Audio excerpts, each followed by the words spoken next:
Cette fameuse pétition, ce dispositif, c'est dans le cadre du règlement intérieur de l'Assemblée. Ce n'est pas dans la loi organique. Et moi, ça me pose un problème. Si je me souviens, lui-même, Vital Kamerhe, à l'époque, a eu des problèmes avec Joseph Kabila, lorsqu'il est président de l'Assemblée, parce que de manière tout à fait légitime, il s'était posé la question de savoir comment les troupes rwandaises peuvent rentrer alors que l'Assemblée nationale n'est pas saisie. Il avait raison. Hein. Il s'agit bien de la...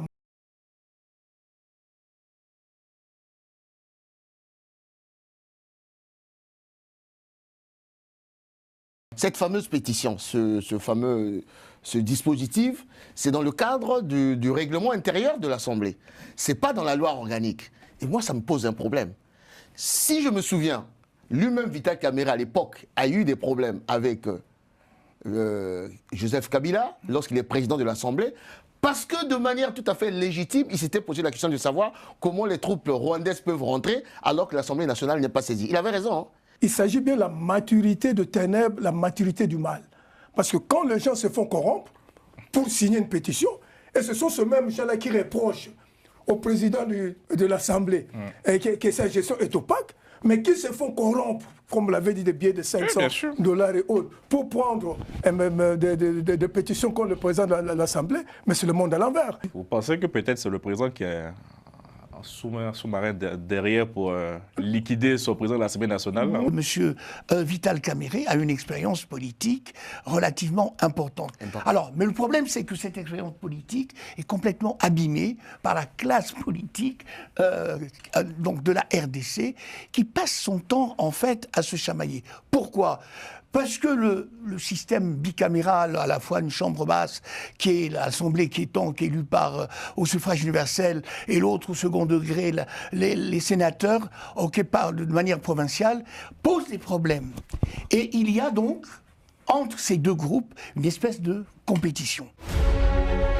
Bonsoir à tous. En RDC, les présidents des deux chambres parlementaires seront-ils bientôt destitués? Pour comprendre les enjeux de cette rentrée parlementaire au risque, nous recevons Guy Mafimba. Bonsoir. Bonsoir, M. Carly. Merci. Lucien Pombo, bonsoir. Bonsoir, Carly. Aba Mavinga, bonsoir. Bonsoir. Les députés issus essentiellement de la majorité présidentielle mènent actuellement une fronde ouverte contre le patron principalement de la Chambre basse, le président de l'Assemblée nationale, Vital Kamerhe. On lui reproche sa gestion jugée, je cite, opaque et ses choix décriés à la tête de l'Assemblée nationale. Une pétition même réclamant sa destitution circule activement dans les couloirs du Palais du Peuple. Alors Mavinga, quelle lecture faites-vous de cette offensive des députés congolais? Vous savez, cette offensive arrive à un moment où le pays est en grave crise. Et je me demande même, les gens qui ont pris cette initiative, où ils en veulent en venir par rapport à la crise profonde que nous avions. Et je ne voudrais pas reprendre le terme de comme que répond notre format FIMBA concernant ce dossier, la crise congolaise, mais ça m'interpelle. Moi, je pense que les raisons qui sont avancées pour évincer le président du Parlement de l'Assemblée nationale ne tiennent pas debout. Donc là, on se projette déjà dans ce que moi j'avais appelé la guerre de tranchées de 2028, qui avait déjà commencé avec les victoires de Constant Moutamba. Et ce qu'on reproche au président Vital Kamerhe de l'Assemblée, n'oublions pas d'abord qu'il a contribué pour l'arrivée de Tshisekedi au pouvoir, à travers le deal qu'ils avaient fait à Nairobi, dans le cadre du Cash Cap pour le changement. Et c'est lui qui amènera Félix Tshisekedi Tshilombo pour faire le pacte avec le FCC. Le pacte FCC qui a permis que Félix arrive au pouvoir. Donc il a joué un rôle important, donc c'est un acteur important de l'Union sacrée. Et vouloir le vincer, moi je pense plus, ce qui lui est reproché et qu'ils ne disent pas, c'est son indépendant d'esprit. Bien, on y par parlera. rapport à deux oppositions, son indépendant d'esprit. On y viendra, mais c'est quand même, enfin, les greffes formulées sont quand même assez forts, à mon avis. Ils parlent plutôt d'une gestion peu transparente des fonds de l'Assemblée nationale. Non, vous savez pourquoi je n'insiste pas sur cet aspect? Parce que si nous allons dans l'aspect, la mauvaise gouvernance, je pense que même on peut interpeller ces députés et toutes ces mauvaises gouvernances des institutions. Parce que ce sont les députés qui devaient contrôler, pas seulement leur président, le gouvernement, les institutions. Mission, ouais. Mais nous sommes dans une gouvernance d'une corruption éhontée. Et ces députés, on ne les voit pas dans un combat contre la corruption dans toutes les institutions. Maintenant, ils viennent nous dire, c'est le président de l'Assemblée qui pas, tu ne gères pas. Mais toute la gestion, aujourd'hui, la corruption est devenue la règle dans notre pays. Donc, si la corruption est devenue la règle, je pense qu'ils auraient pu commencer tout leur travail et le faire de manière équitable pour que nous sachions qu'ils ont véritablement besoin de l'intérêt public. Mais là, nous allons le démontrer que ce n'est pas vraiment l'intérêt public qui motive leur action. C'est pas vous. Monsieur Vital Kamerhe est un économiste, c'est un homme politique qui traverse, j'allais dire, la vie politique quinoise depuis de nombreuses années. Bon.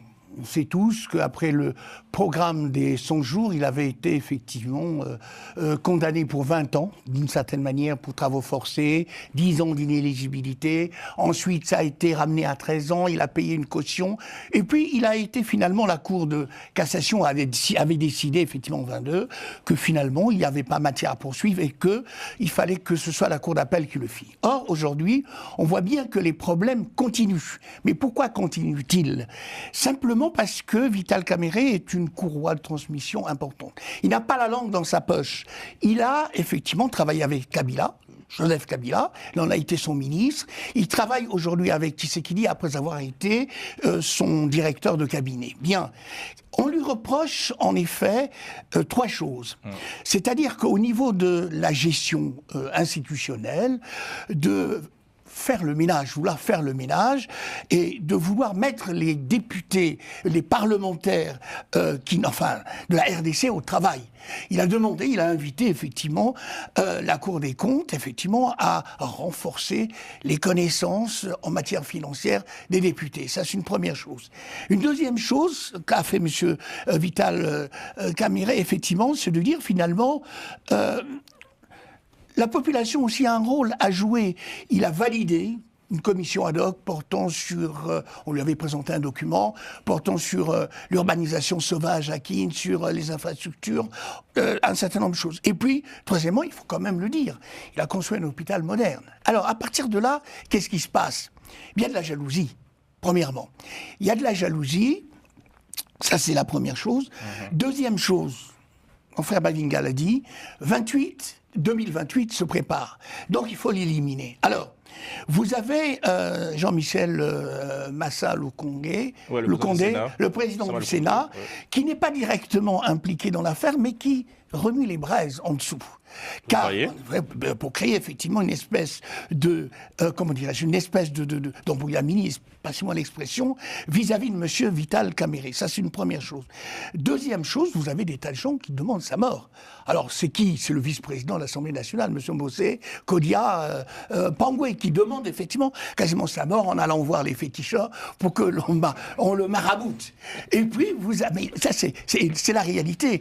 Et M. Vital Kamerhe, effectivement, a aussi fait l'objet d'insultes, aussi fait l'objet d'attaques vis-à-vis de son domicile. Donc, nous sommes dans une espèce de pot pourri dans lequel, effectivement, Vital Kamerhe doit être abattu. Alors, je termine.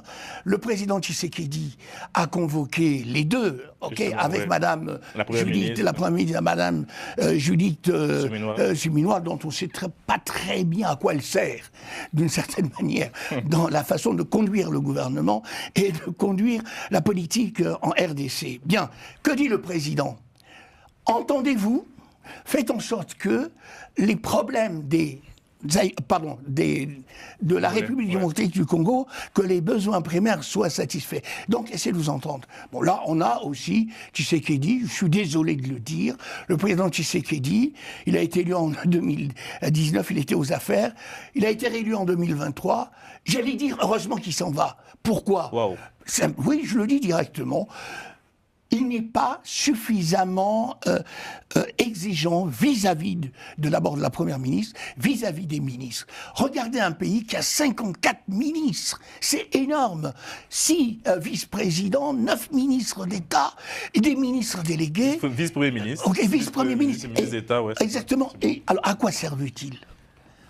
Le décor est planté par le CR. J'aimerais revenir avec vous, Guy Mafimba, d'abord encore sur les greffes évoquées.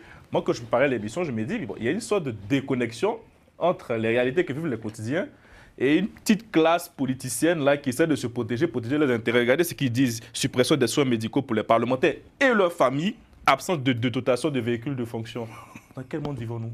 Voilà, la question elle est pertinente. Dans quel monde vivons-nous? On est en RDC, un pays pivot en Afrique, qui vit une crise sécuritaire grave qui peut conduire à la balkanisation de ce pays-là. Et quand souvent je parle de l'immaturité ou le manque de background de la classe politique de la RDC, c'est un peu dans ce sens-là. Tu as l'impression que la classe politique de la RDC n'est pas consciente du rôle que peut jouer la RDC et des défis que la RDC en face. Moi, en réalité, pour cette question de pétition, je commencerai d'abord par ça. Parce que moi, la question que je me pose, j'ai essayé de rechercher un peu.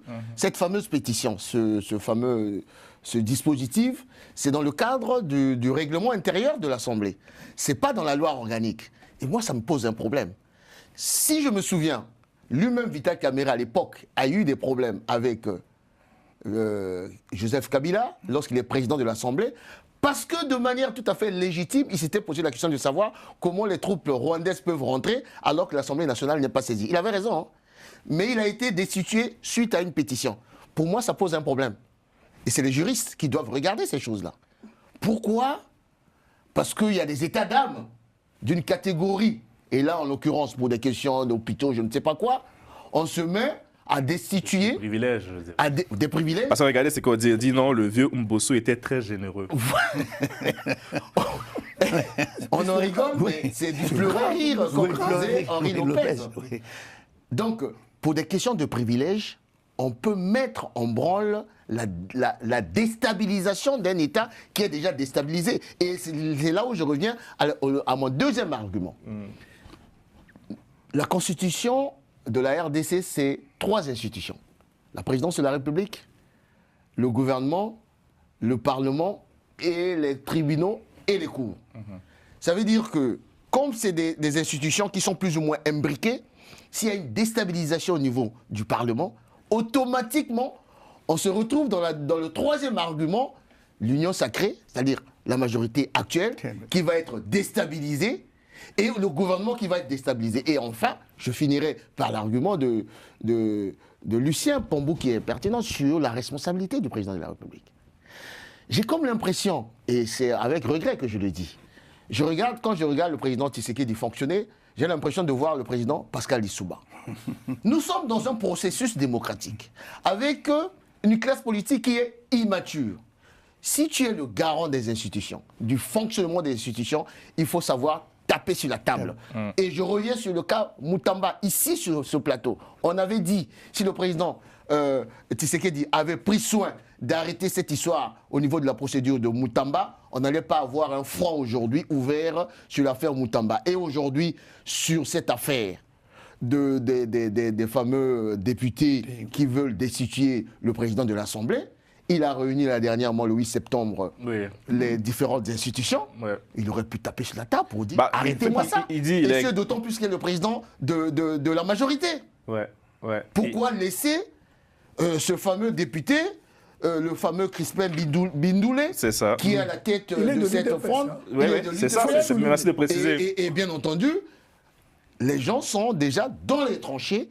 Ça dit que l'union sacrée n'est qu'un conglomérat des écuries, sans idéal et sans privilégier l'intérêt général, mais on privilégie les intérêts particuliers. Ce qui est assez frappant, merci beaucoup Dorian, c'est qu'à ce qui paraît, il y a des billets qui circulent dans les couloirs du palais afin d'inspirer certains députés à signer cette pétition et d'autres aussi à ne pas signer. Bon, maintenant, il y a 2 pétitions qui circulent. Une pour le renverser et une pour le maintenir. Quelle image la classe politique congolaise envoie, monsieur? Et surtout, la santé du président est assez importante à relever, même si on pourra parler d'une séparation des pouvoirs, mais c'est plutôt la majorité présidentielle qui est à l'origine de cette institution. Donc finalement, on se pose la question de savoir qui veut la tête de Vital Kamerhe au sein de l'UDPS, d'abord, avant même de parler d'union sacrée. Moi, ce que je voulais dire, je voulais quand même souligner par rapport à ce que dit toujours mon frère Mafimba, l'immaturité de la classe politique congolaise. Je voudrais souligner à votre intention que la classe politique congolaise n'est pas immature. ce sont des gens intelligents, il y a des professeurs d'université, ils sont matures. Mais il s'agit bien de la maturité de ténèbres, la maturité du mal. Parce que quand les gens se font corrompre pour signer une pétition, et ce sont ces mêmes gens-là qui reprochent au président de l'Assemblée que sa gestion est opaque, mais qui se font corrompre, comme l'avait dit, des billets de 500 $ et autres, pour prendre des pétitions contre le président de l'Assemblée, mais c'est le monde à l'envers. Mais je voudrais dire une chose. La pétition est présentée par l'UDPS. Depuis toujours, les membres de l'UDPS sont toujours contre Kamere. Ils l'ont toujours dit plusieurs fois, ils ont toujours cherché la tête de Kamere. L'UDPS, depuis l'accession Mais pourquoi il dérange tant au sein de l'Union sacrée? Mais c'est sa liberté d'esprit. Dans le cas actuel, si réellement il y avait un problème, mais ils viennent de tenir leur congrès il y a quelques semaines. De l'Union sacrée. Mais à quoi servit ce congrès si quelques jours après, nous avons ce problème-là? Donc, c'est à quoi servit ce congrès? C'est vraiment une balle des hypocrites, là-bas. Ah, ben donc, oui. C'est la première question. La deuxième question qui fâche, quand ils ont fait l'accord de Nairobi, il faut dire les choses clairement. Quand il y a eu l'accord de Nairobi, M. Félix Tshilombo Tshisekedi devait être président et Kamere devait être premier ministre. Déjà, il y a eu un premier couac. Il est président, Kamere n'a pas été Premier ministre. Mais il devait se contenter du poste de directeur de cabinet. Il est conduit en prison avec l'affaire de Il y a eu maintenant un deuxième mandat. Il aurait pu croire aussi que peut-être il serait Premier ministre. Parce que je pense que Kamere Tenu, c'est le Premier ministre à gérer et à mettre son empreinte dans la gestion du gouvernement. Ça n'a pas été le cas, mais il a compris, peut-être il faut que je joue au niveau des institutions, que je puisse diriger le Parlement. Et maintenant, il a une liberté d'esprit. D'abord, par rapport à la situation à l'est du pays, par rapport à la position qu'il faut prendre concernant tous les dossiers, les problèmes de dialogue que moi j'appelle Congolais, la plus haute intelligence, ils n'ont pas la même vision avec le président Tshisekedi. Et il y a aussi, en ce qui concerne la Constitution, quand il y a eu, par exemple, l'élan pour changer la Constitution, vous avez suivi que les gens de l'UDPS, ils avaient demandé au président de destituer Kamere dit à l'époque, en disant que c'était quelqu'un qui faisait le faux jeu, parce qu'il ne se prononçait pas clairement sur le changement de la Constitution. On avait demandé à tout le monde de dire, nous tous, nous disons oui, qu'il faut changer la Constitution. Et les gens de l'UDPS ont dit clairement que Kamere était un faux type parce qu'il ne voulait pas se prononcer librement. Et nous en venons, comme maintenant 2028, les choses sont claires. Le président Félix Tshisekedi aimerait aller au-delà de 2028. Ah oui? Non, bon, je ne lui prête pas ses intentions, mais s'il pouvait avoir cette occasion, il ne refuserait pas. C'est une exclue là que vous nous donnez. Non, s'il pouvait avoir cette occasion, il ne refuserait pas. Donc maintenant, il se pose un problème, la Constitution. Ouais. Pour changer la Constitution, comme le Kamere président du Parlement, il a un rôle à jouer si aujourd'hui il fallait se décider pour changer la Constitution pour l'après 2028. Ce que vous dites est assez intéressant. Donc, vous pensez que peut-être c'est le président qui est un sous-marin derrière pour liquider son président de l'Assemblée nationale, à votre avis? Parce que certains observateurs ils parlent d'un Vital Kamere qui n'est plus aligné sur le président. Ça s'est vu même pendant la gestion du conflit. Juste à ce sujet, il faut aussi reconnaître une chose. En tant que président de l'Assemblée, lorsque la crise éclate, la crise à l'est de la RDC, moi je me souviens d'une prise de position tout à fait légitime. Celui qui est aujourd'hui, celui qui est aujourd'hui à la défense, qui a pris le ministre délégué à la défense, l'ancien journaliste. Il avait sollicité la convocation la convocation d'une session extraordinaire pour que l'Assemblée, même si elle était en vacances, se saisisse de la situation à l'Est. On a eu, de la part de l'Assemblée nationale et de Kamere, une attitude assez distante, alors que la crise était extrêmement difficile. Deuxième élément, sur l'approche qu'on doit avoir, la contradiction principale, comme je le dis tout le temps, il faut combattre, il faut attaquer ceux qui agressent. Kamere n'a cessé d'avoir un son de cloche autre que le son de cloche de l'Union sacrée qui a parlé à l'Union pour la patrie. Il est en face d'un ministre belge.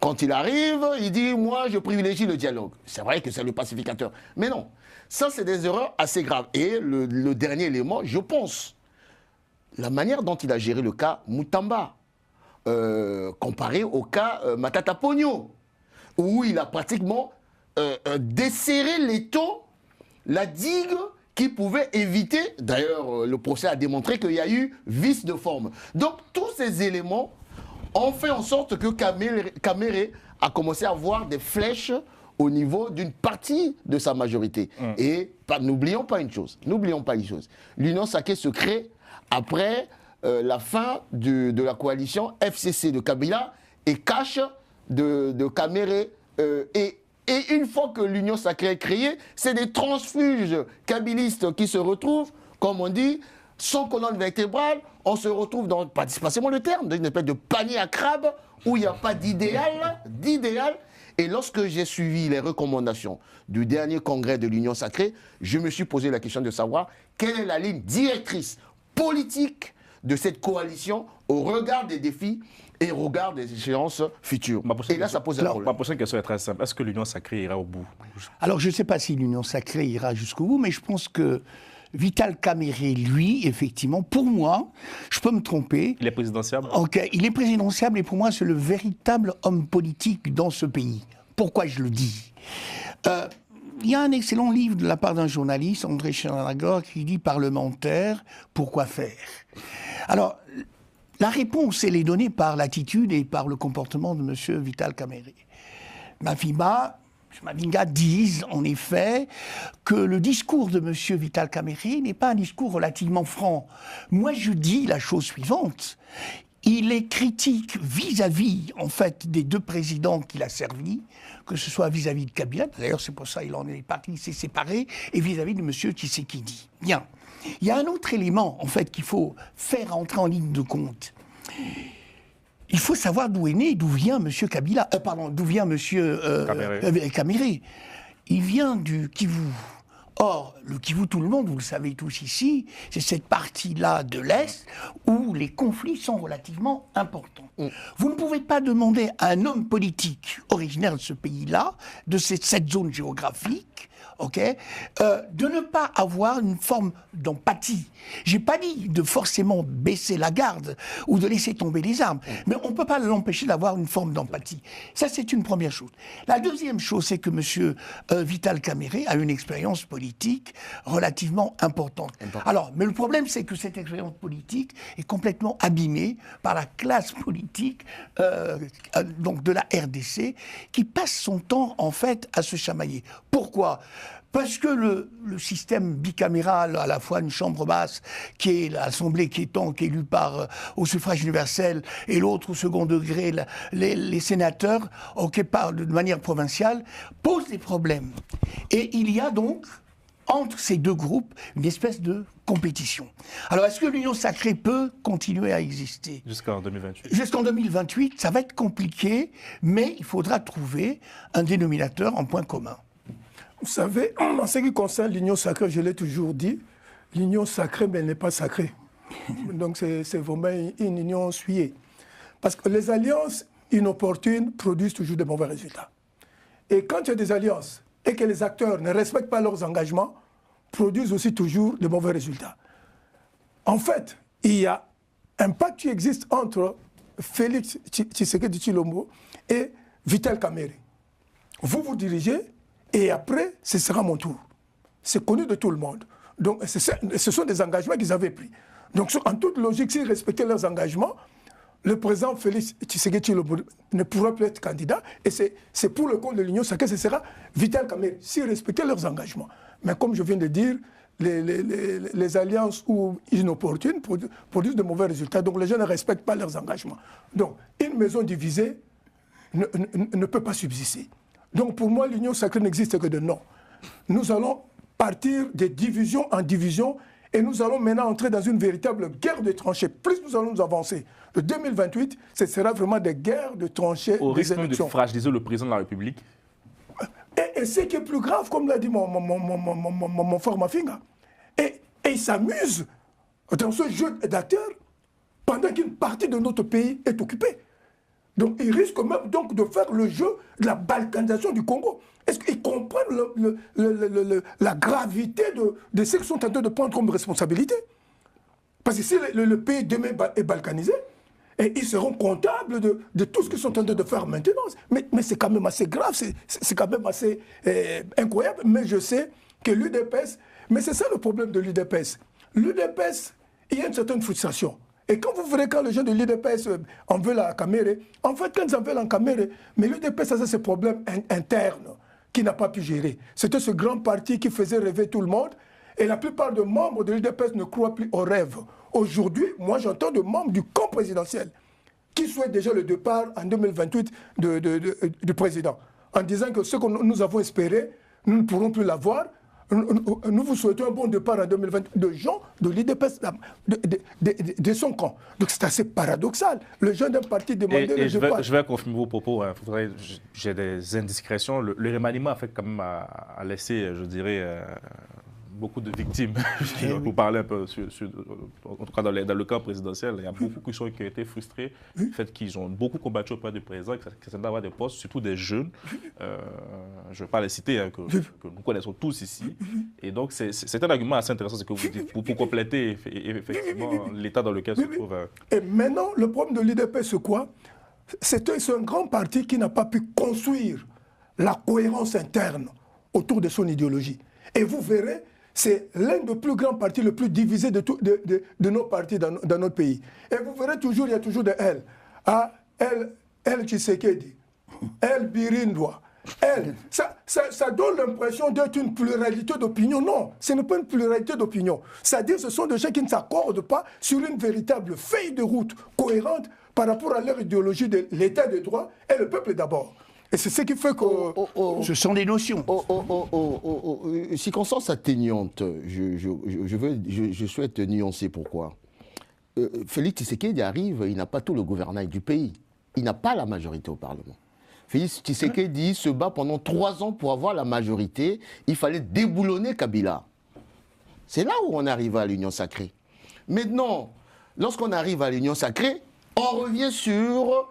On va dire les difficultés des classes politiques en Afrique généralement, c'est la plutocratie. C'est-à-dire qu'on arrive aux affaires pour se faire du pognon. Tout le problème est là. Il y a la corruption et autres. Maintenant, oui, l'UDPS. Mais l'UDPS est resté un parti, pas un parti de gouvernement. Ils sont restés un parti de masse, comme s'ils étaient toujours dans... Donc, tous pensaient que... Mais l'État ne se gère pas par un parti politique. Nous sommes en démocratie. Or, lorsque on déboulonne Kabila, Félix Tshisekedi fait preuve de politique. Il a besoin d'une cohésion nationale. Il faut aller chercher des alliés. Ce qu'il a réussi avec Jean-Pierre Mbemba, ça a été un coup de maître. Ramener Jean-Pierre Mbemba dans l'Union sacrée pour affaiblir Kabila, pour affaiblir les Katumbi et autres. Mais non, dans la situation actuelle, c'est là où je reviens sur l'institution présidence de la République. C'est lui qui est le garant du fonctionnement des institutions. Il doit taper sur la table. J'ai même regardé dans la Constitution, je crois qu'il y a un dispositif avant le début de chaque session parlementaire, il y a une lettre ou un mot qui doit être lu devant le Parlement qui donne la direction. Mais pas de débat. Moi, je souhaite, il faut aller regarder, M. Mavinga, qu'au début de cette session du 15 octobre, il doit donner une orientation claire pour dire, aujourd'hui, nous avons une contradiction principale qui est, il faut arrêter avec l'agresseur et ces questions de aller destituer autres, on va ouvrir des fronts à n'en pas en finir, on va fragiliser le pays. Le régime, mais pas le régime. Comme on a dit tout à l'heure, c'est le pays qui risque d'être battu. Tout en garantissant la liberté de vote et de penser des Bien sûr. Ah oui, bien entendu. On fait toute la séparation des pouvoirs. Mais le problème du président Tshisekedi, c'est un roi fainéant, c'est un président fainéant. Alors ça veut dire quoi? Avec tout le respect que je porte à la fonction présidentielle, je veux dire par là qu'il ne prend quasiment aucune décision. Et comme a dit effectivement Magloire, il s'appuie sur des coalitions qui sont à la fois étatiques hétéroclite pour essayer d'exister.